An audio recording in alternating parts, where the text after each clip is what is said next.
Welcome to Public Comment. I'm John Dunbar, former mayor of Yountville. And I'm Alfredo Pedroza, farmer. Lee Hudson, vintner, grower, Napa County. Thanks for joining us as we talk about politics, people, and whatever else Lee wants to. You mentioned royalty, which I don't buy. Here in Napa County, we just want government to get out of the way. Throw their $1,000 check out there and know that it's going to cost you hundreds of thousands too often. No accountability. Napa is the most important wine growing region in the Western Hemisphere. Alfredo, we have Napa Valley royalty with us today, and really excited to have a conversation with Lee. Thank you for joining us. We like to invite you as a guest to share a little bit of your background, just to kind of set the place for what brought you to Napa Valley, and then we'll just start talking. Great. Thank you for including me on this. It's great to see you, John, and Alfredo, good friends and community members. It's a pleasure to be here. Thank you for the invitation. I came to Napa County in 1981. Prior to that, I had finished my graduate work at Davis in viticulture and enology, left there in 78, and then bought a 2,000-acre ranch in southern Napa County in 1981. And since then have spent the last 45 years developing it. By the way, good decision.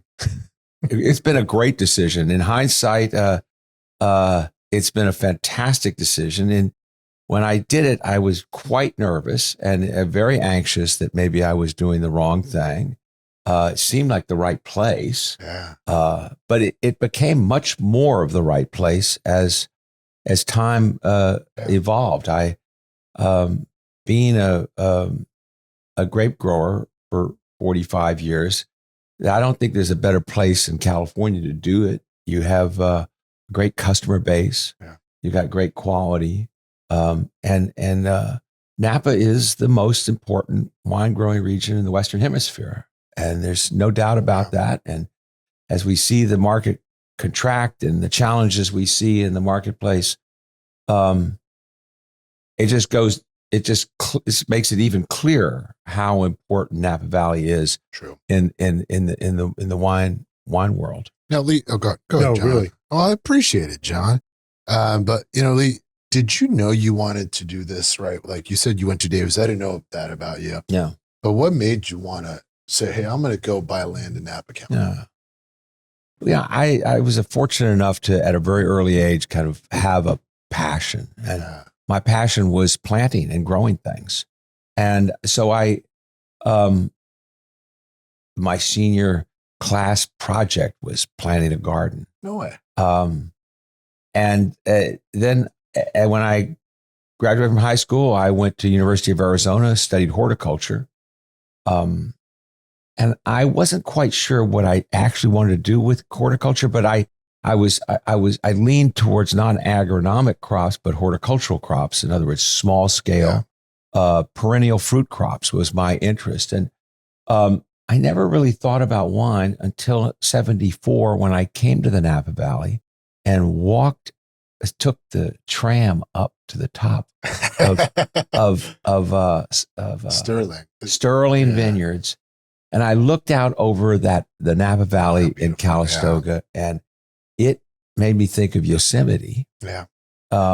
And that this was exactly what I had ever dreamed of, was a place that was beautiful surroundings with perennial fruit crops that really did something that like no other perennial fruit crop does. And it produces wine. We got to drink to that. Absolutely. Cheers, gentlemen. Absolutely. Very good.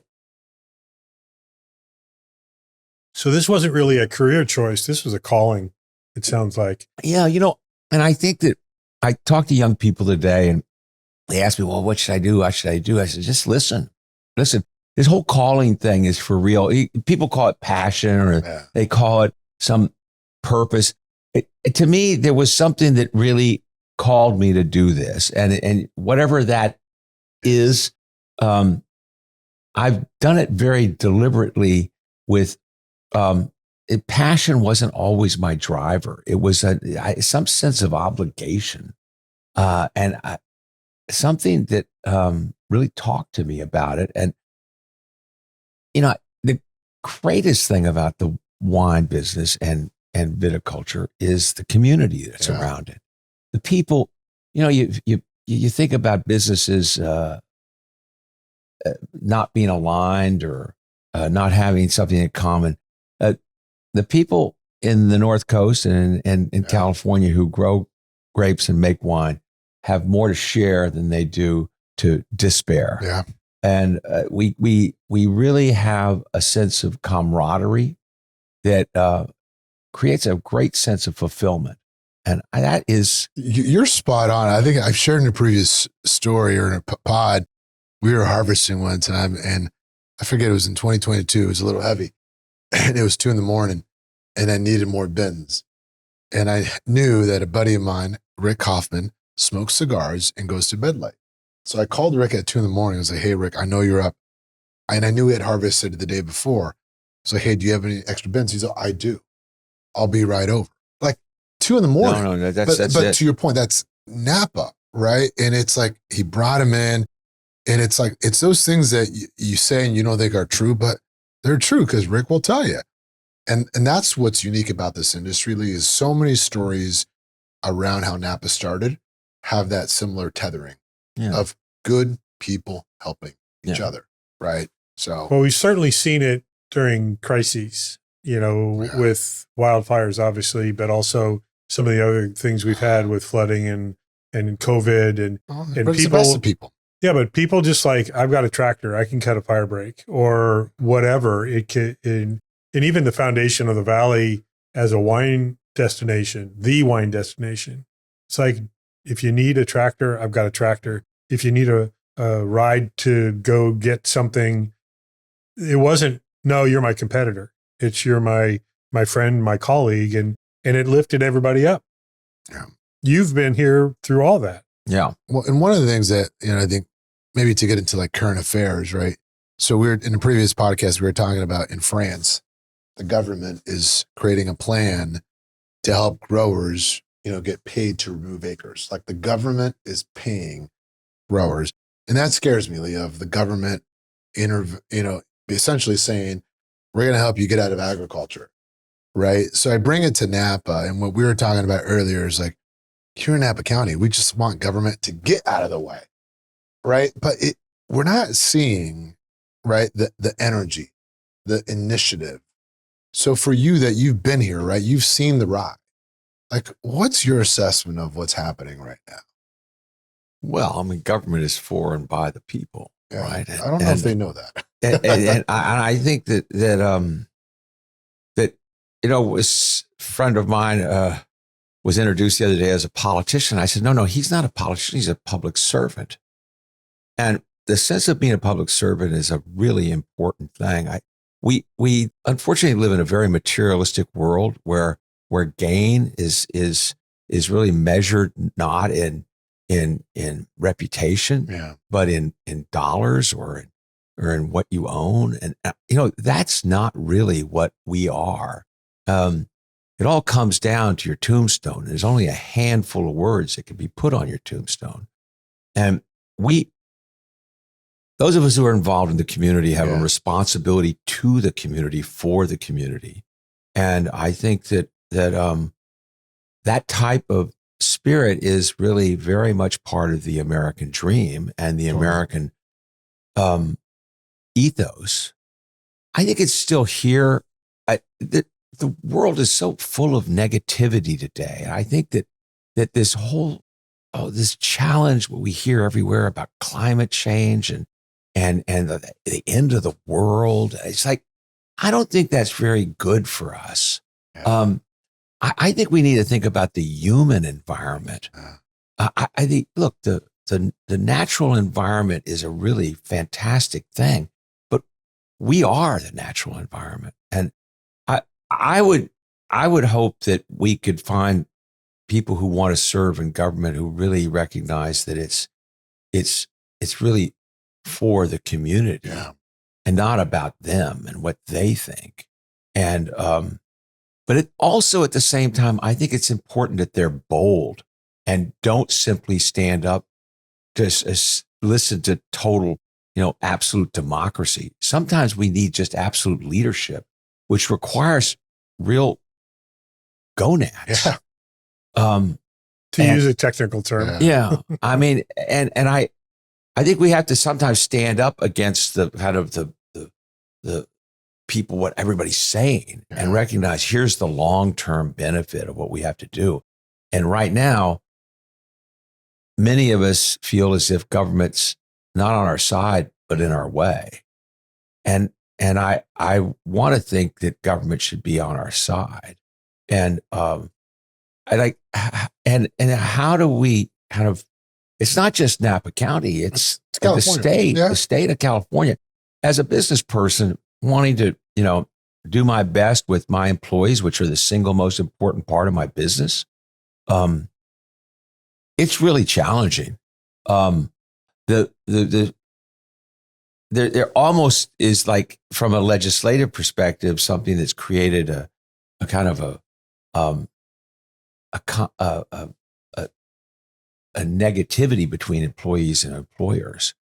And in reality, it has to be kind of a team and coach and player environment. And if you create this environment that is going to be like one us against the versus other, them. I mean, look, I want people to come to work with a smile, right? That they're happy to come to work, and I want to pay them well and treat them with respect, and vice versa. And it's a two-way street. I don't think I could live in a world other than that. And so that's the world that my wife and I have, focused on creating, one of community amongst each other. And so I'm an internal optimist. Yeah. We should be. I'm cursed with optimism. We need more of that. Yeah, we do. And I, there's a lot of challenges.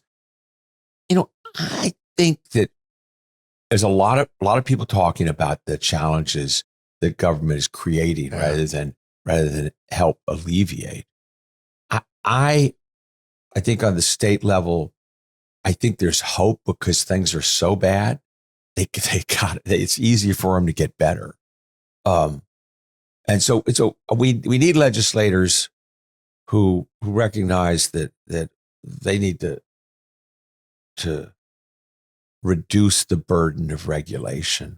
And try to, like, I would love to see tort reform, real serious tort reform.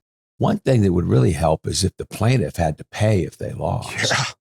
Right? I mean, why should a plaintiff be able to take a case against somebody and not take the responsibility? No accountability.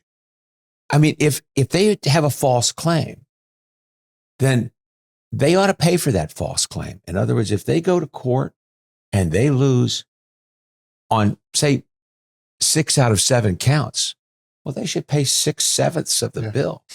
Well, look, you bring that locally, right? And say you have a project before the Board of Supervisors. Hypothetically, hypothetically, and one of your wonderful neighbors decides to have an issue with you, right? It takes them $1,000 to appeal you, right? And then the clock starts on your end. And those are the simple things of where it's very costly to the business owner. And here you are, you and your wife, and we know you both, you're trying to do the right thing, right? But you're already painted, right? And that's where the system sometimes in California, right, is not set up to create win-win scenarios, right? Because you've said it before, you're an environmentalist, but you're also a business person, but you can do both. But right now, John, when we were legislating, it's like you're either on this camp or that camp, right? And it was almost like we're intentionally creating camps to sow division. And that's the intentionality of that division that concerns me about the overall health of the community. Those people in this community who had the long vision of wanting to create a general plan. Well, we have to drink now. Thank you, Lee. Yeah. Never wanted a civil war. And that's why the general plan should be administered in a quantitative fashion With measurables, and not in a legislative fashion. In other words, if you fit within the general plan and the size and the operations of your request fit within that designation, it should simply be administratively approved. Check to go. And I mean, I spoke with a planning commissioner on Saturday night, a man I have tremendous respect for, and I told him, I think my one of the things I would suggest is doing away with the planning commission. Just why another committee? Yeah. I mean, we pay the planning department, A lot who are of money. professionals. We pay them very well. I hope we pay them well. We do. I can tell you that. And like it or not, we pay them very well. They're seasoned people who've been seeing what's going on for many years. They understand the ins and outs of the general plan.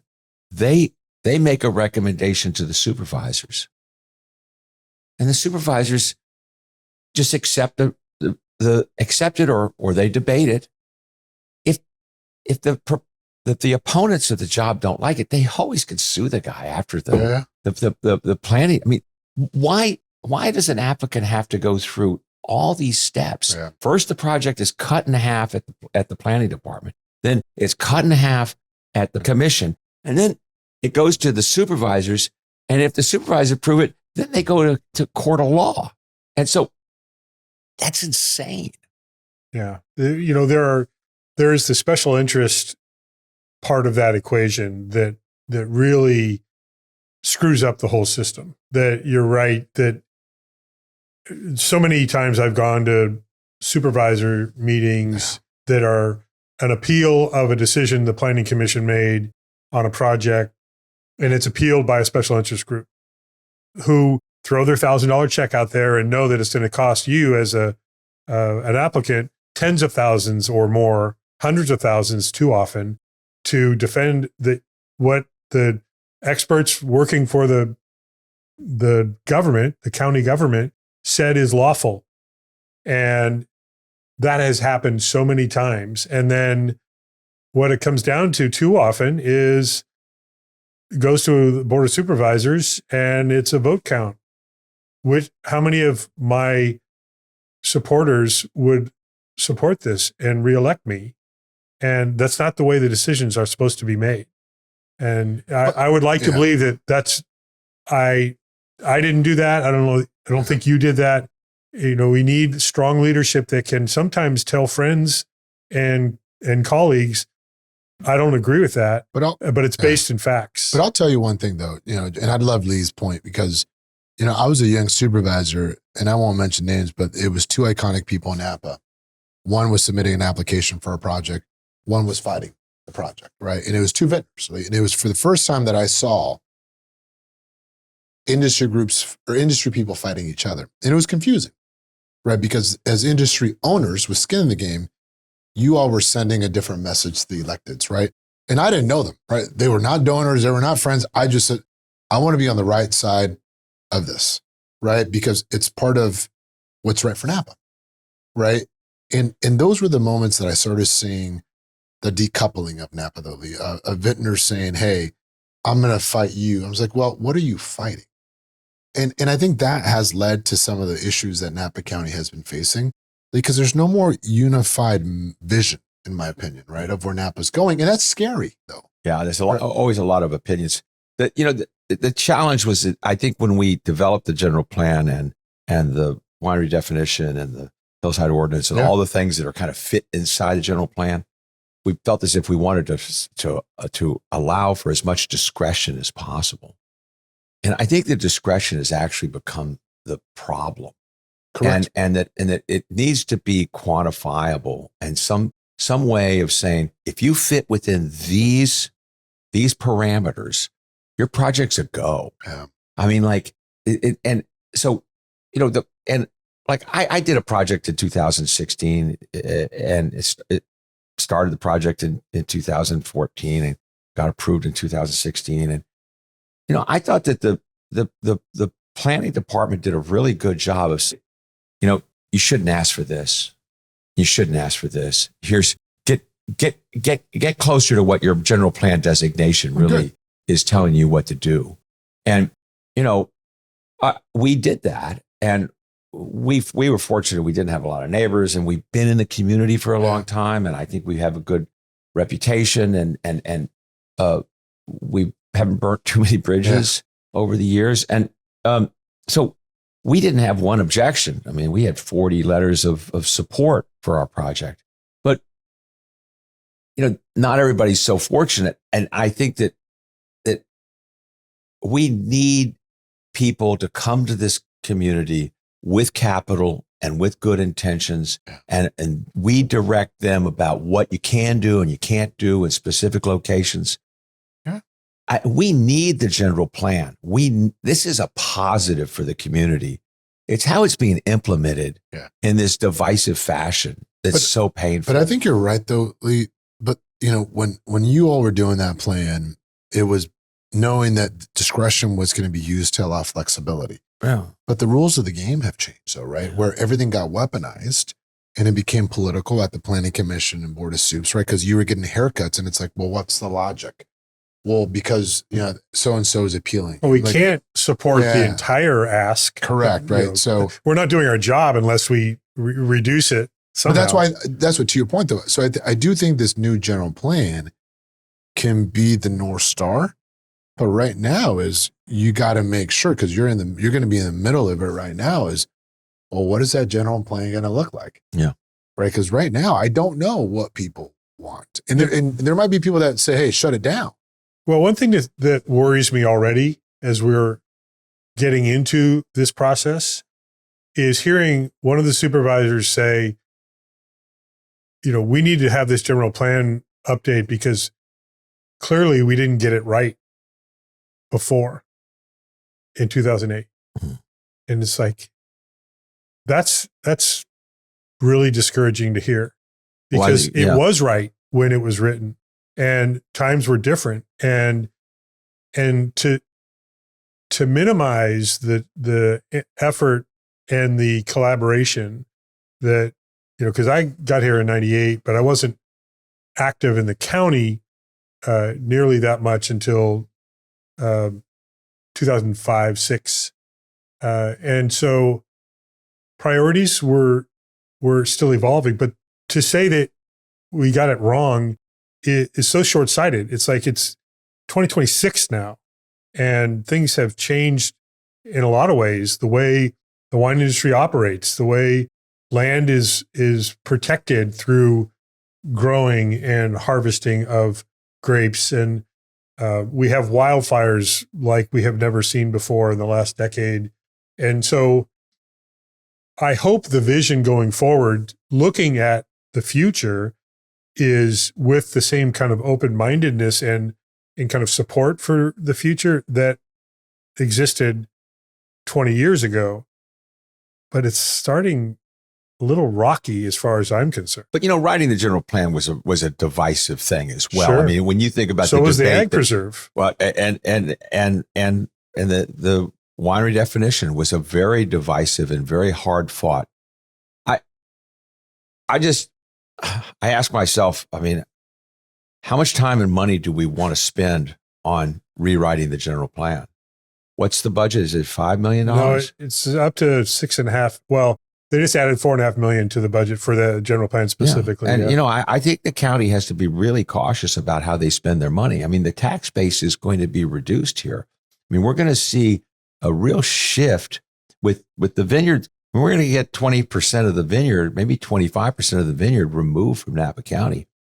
And that's a serious property tax hit. Yeah. And schools and highways and police and fire protection maybe should take a priority. And what do we spend our money on, and how much money do we have to spend? And how essential is this?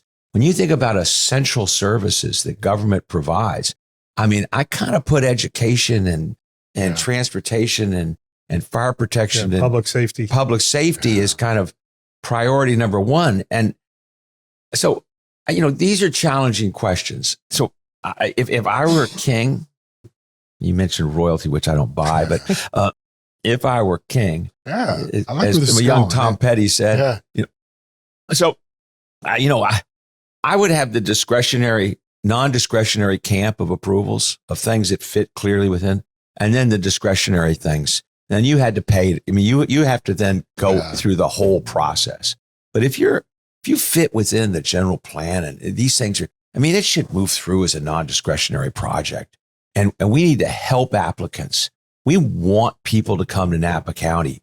I mean, I came here, people treated me great. And, I was once a newcomer. And I think you come here and you're committed, you're my neighbor, and you're a resident. I don't think you don't have to have some badge of courage. We need to help people come here and have them spend money on their dream. Yeah. And help the community do what we've done so successfully, and that's bring people together rather than split them up.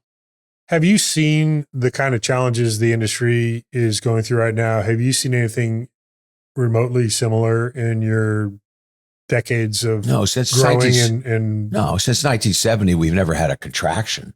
We've had recessions, but this is a contraction. This is a realignment. There are going to be fewer, better wineries 5 years from now. Or whenever, I mean, I have no idea, but I mean, we're, I hope, bouncing along the bottom right now. And it's really, I see friends and associates who are really challenged, and I feel for them.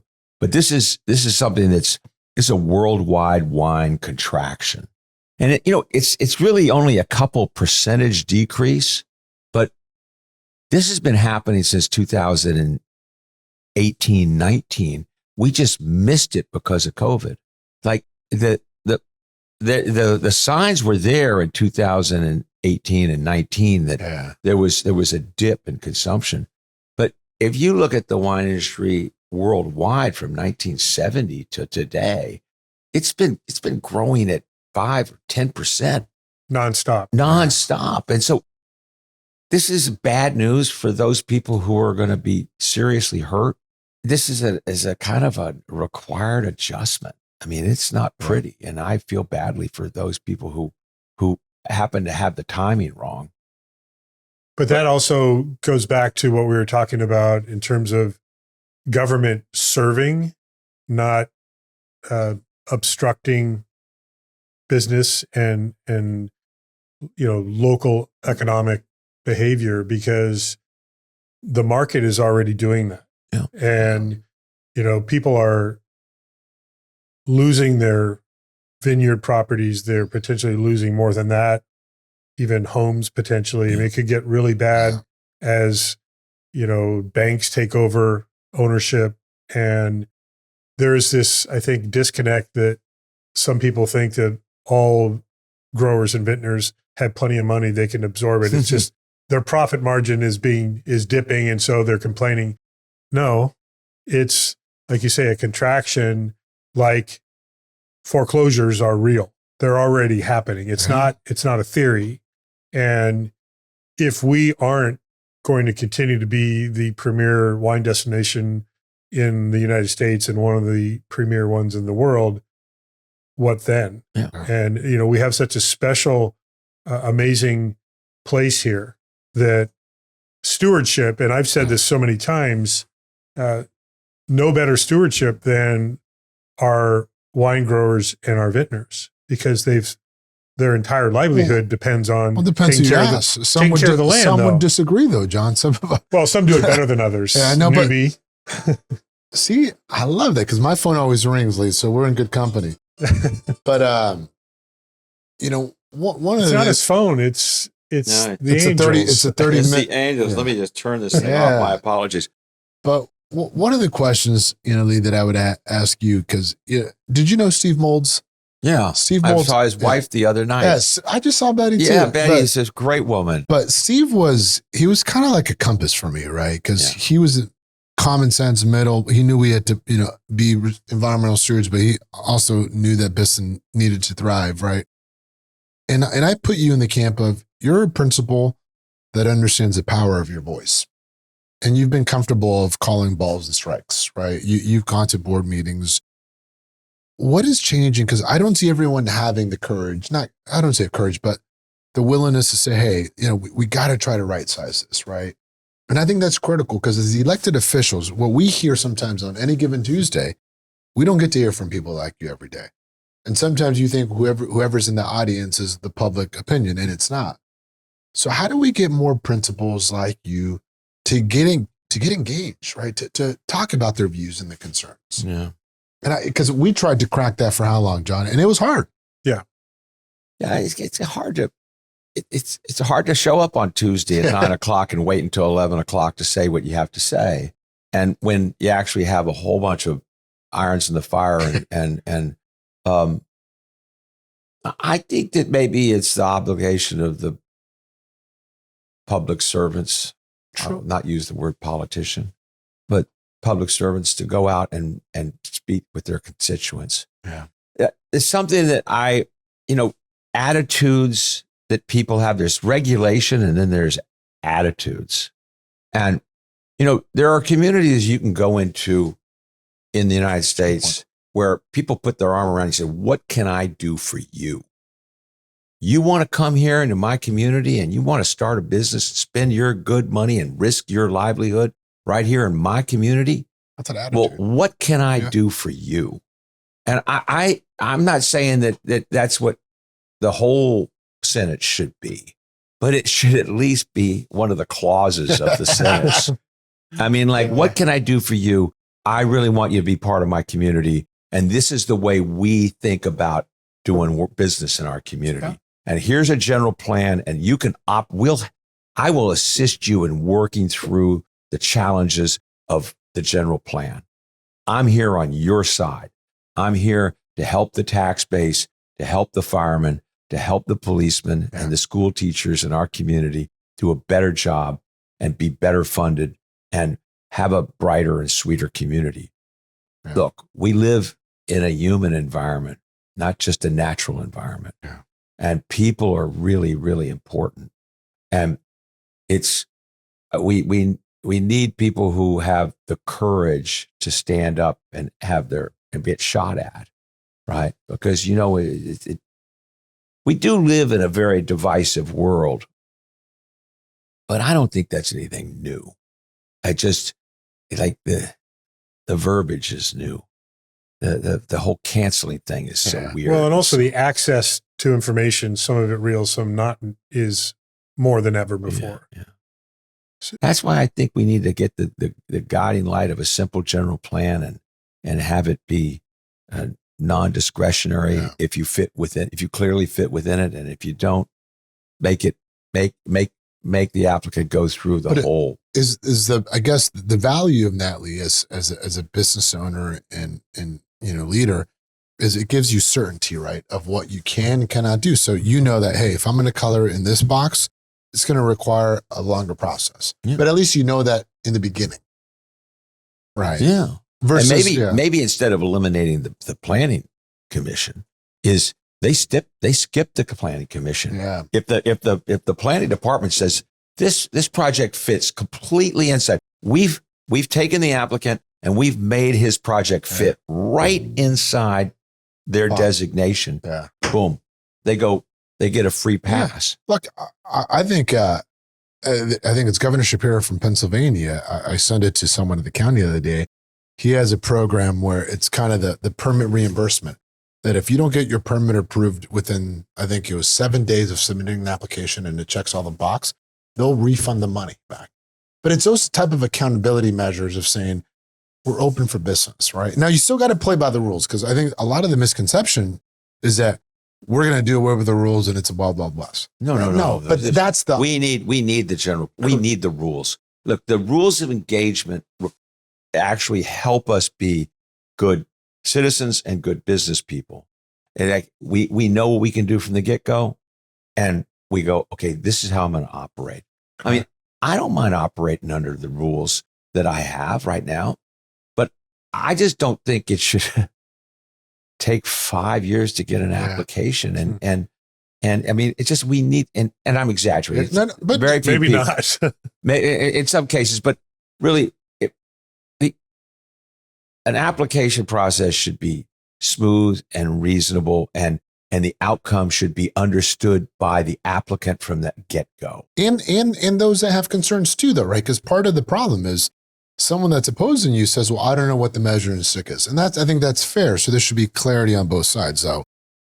The one thing I'll say is because I spent so much time looking at permits, and I can tell you, there are permits that were issued in 1994 that say no retail sales, but you can have 2 buses. So like there was so much intention that was being done. And I think that's where the cleanup is appropriate, because the way people do business today is so different than how you did business yesterday. Yeah. And I think some of the county leadership, John, the professional staff acknowledge that the way we govern you, though, Lee, is it's static versus your business is evolving. Now, there has to be some movement, right, within the boundaries. But like the minor modification correct. that cost me $50,000. That right? I mean, all I did was move some things around, and it still cost me $50K. But look, the applicant shouldn't be in a shooting gallery. I mean, it's just like there's nobody there for the applicant except for their consultants. I mean, why is an individual going to stand up and say something positive about an applicant's job? I mean, they got enough things on their mind. But I tell you, the activists have no problem showing up. Seems like they've got tons of time. I don't know how they show up with so much time. That's a question. if the appeals were deemed frivolous and the appellant had to pay, that would change the narrative significantly. If there, I mean, I can't even count how many times I have gone to appeal hearings and the county staff, who are neutral, they are not favoring applicants or appellants or any special interest groups. They repeatedly deny all claims made by certain special interest groups that regularly appeal. At some point, there's got to be a process where that can't be done for $1,000 appeal check. I agree. And then it costs you $50,000 and a year to 3 years probation to operate your business. Yeah. That's crazy. And there also, by the way, isn't any other industry that's under those same kind of restraints. Yeah. I know that there's federal, legal action happening right now about this very topic. But also, a lot of us have talked, industry leaders have talked about, we don't want to blow up the entire system. Like you said, you want to be able to operate within the proper guardrails, but you want to be able to operate. Yeah. And that takes collaboration on all parts. And, we've talked about, has any local government ever removed barriers? They just keep adding on barriers. And this should hopefully be a true reevaluation of what's on the books. Yeah. When a snake gets a new skin, it sheds the old one.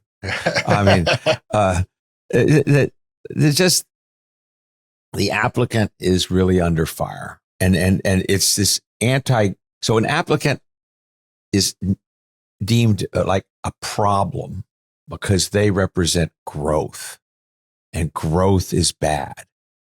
I think that's a weird attitude. Yeah. I think growth is beautiful. I mean, like everything I love grows, right? Yeah. I mean, and I mean, like bad growth is bad growth and good growth is good growth. And like that general plan is designed to say, this is good growth. This is not good growth. Yeah. And so once you're inside, leave them be, support them. Come on, neighbor, let's get it done. I say, I mean, and the applicant has, I really do feel like the applicant is in a firing squad. Yeah. And I don't think that's the way we should treat our applicants in Napa County or anywhere. Well, I hope the leading attitude is collaboration going forward. I think we need to get back to that more often. And it used to be that local government was immune to the craziness of the federal government and even the state government. It's devolved since then. Yeah. Even as I was leaving office, I felt like the dynamics had shifted, and it frankly was not a lot of fun anymore. It wasn't. I enjoyed serving the community, and to your point about, I was proud to be a public servant. It wasn't about, I was embarrassed to be a politician, but I was proud to be a public servant. And I would like to see that attitude more often now than But than it's it hard is. though, right? Because look, I think I love your perspective, Lee, of attitude, right? And I think it's very hard because, John, I would put you and I in the bucket of, we were more of the attitude of how do we help, right? And that meant help people like you, Lee, and others. Yeah. But then we got labeled though, right, as you're just rubber stamping things. And it's like, no, because you putting money in an investment in Napa to fit within the box that this county approved and the community approved.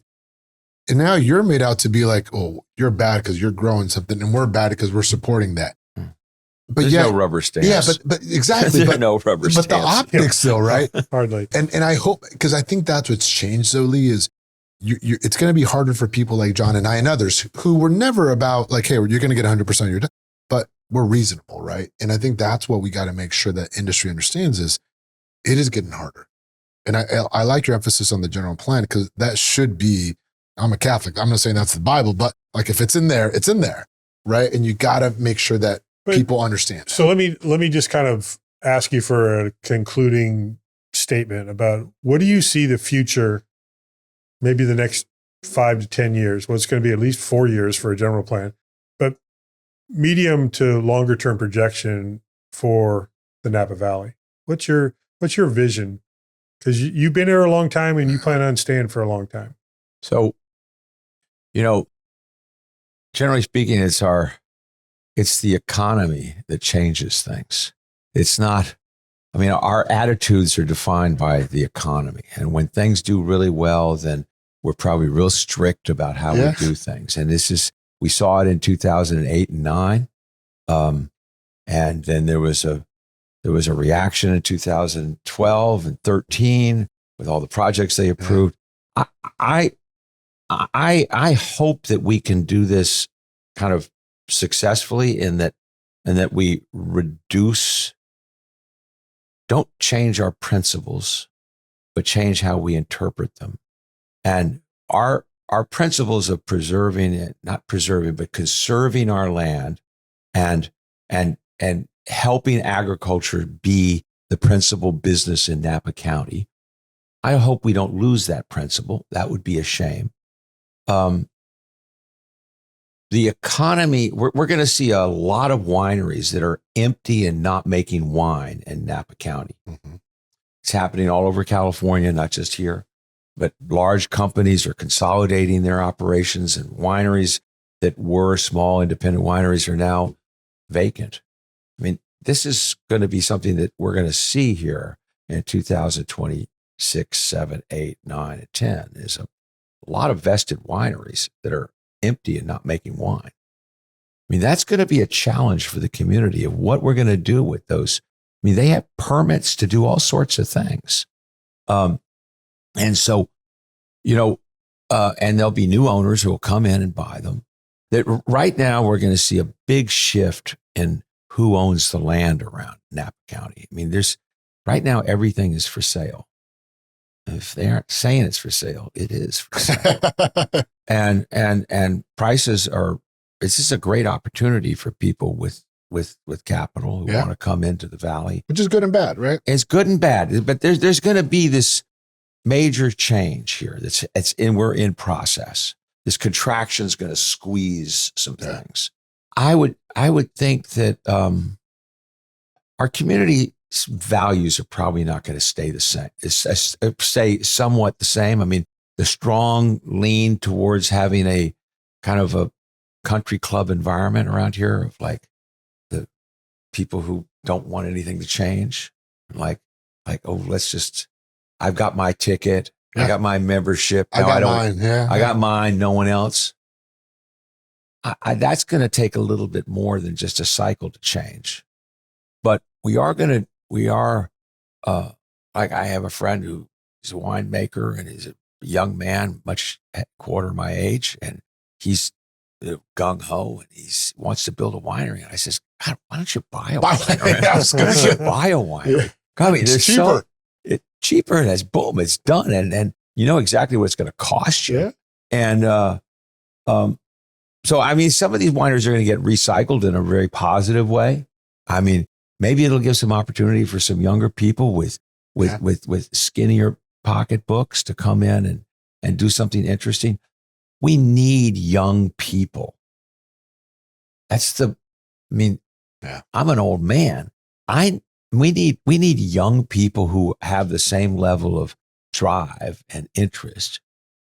And I'm, as I say, an eternal optimist. I have a sense that I went to a young man's birthday party on Saturday, he turned 43, and the place was full of young vintners with these starry eyes and who have dreams. That's the hope.